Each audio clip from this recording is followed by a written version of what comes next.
Assalamualaikum warahmatullahi wabarakatuh. Perkenalkan, nama saya Indi Firmansyah dengan NIM 233071106. Di sini saya berkuliah di Universitas Muhammadiyah Sukabumi, Prodi Ilmu Administrasi Publik. Di sini saya akan menjelaskan tentang pembangunan perkotaan yang ada di Indonesia. Yang pertama, definisi dan karakteristik kawasan perkotaan. Kawasan perkotaan adalah pusat kegiatan penduduk dengan ciri kehidupan non-agresif dan kepadatan tinggi. Yang satu, karakteristik utama, konsentrasi penduduk tinggi, ekonomi berbasis jasa, perdagangan, industri, dan pemerintah. Selanjutnya, infrastruktur dan fasilitas modern, keberagaman sosial dan budaya yang kompleks, tingkat urbanisasi tinggi, permasalahannya polusi udara dan air akibat aktivitas manusia. Contoh Jakarta, pusat pemerintahan, ekonomi, dan budaya. Infrastruktur modern yang berkembang, perpaduan berbagai suku, budaya, dan agama. Dinamika perkotaan, individualitas, dan berorientasi ekonomi. Menghadapi masalah kesenjangan, pendapatan, kemacetan, dan polusi. Yang kedua, teori ekologi ekosistem dalam pembangunan kota.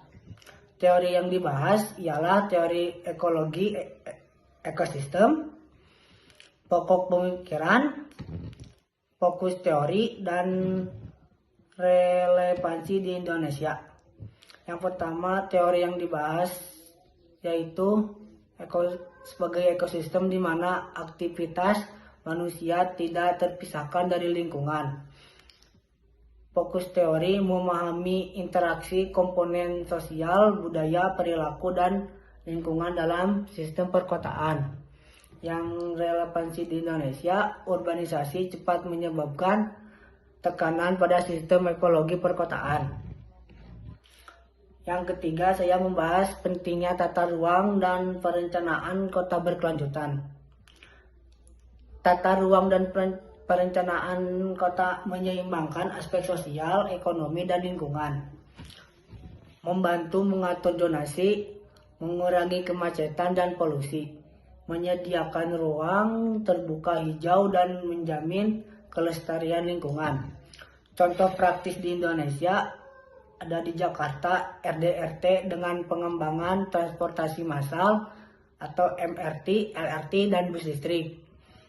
Dan di Surabaya ada promosi ruang terbuka hijau atau RTH dan pengelolaan sampah berbasis partisipasi masyarakat. Dan ada juga di Bandung konsep Smart City dengan tata ruang dan transportasi terpadu serta partisipasi publik. Selanjutnya, peran kebijakan publik dalam pembangunan perkotaan. Di sini kebijakan publik mengatur dan merancang pembangunan perkotaan dan menetapkan arah prioritas dan sinergi antar pemangku kepentingan. Contohnya kebijakan perkotaan nasional KPN 2045, peta jalan untuk pembangunan kota masa depan yang lebih sulit, inklusif, hijau, dan tangguh. Mempertimbangkan kerjasama lintas sektor dan wilayah. Contoh spesifik, penataan kawasan kumuh bertujuan meningkatkan kualitas hidup warga dengan infrastruktur dasar, sanitasi layak, dan perumahan yang lebih baik. Tantangannya, keterbatasan anggaran, koordinasi antara lembaga, relokasi, masalah legalitas latihan. Implementasi cenderung lambat dan tidak merata. Yang terakhir, tantangan utama pembangunan perkotaan di Indonesia ada urbanisasi masif, yaitu menyebabkan ketidaksesuaian ketersediaan lahan dengan kebutuhan perumahan. Dan ada juga dampaknya munculnya kawasan kumuh dan kemiskinan perkotaan. dan pemicu urbanisasi, kesenjangan ekonomi antara daerah perkotaan dan pedesaan, munculnya kawasan kumuh, kemacetan lalu lintas, dan polusi. Oke, semuanya mohon maaf ada kekeliruan dalam bicara saya, mohon maaf dan terima kasih. Wassalamualaikum warahmatullahi wabarakatuh.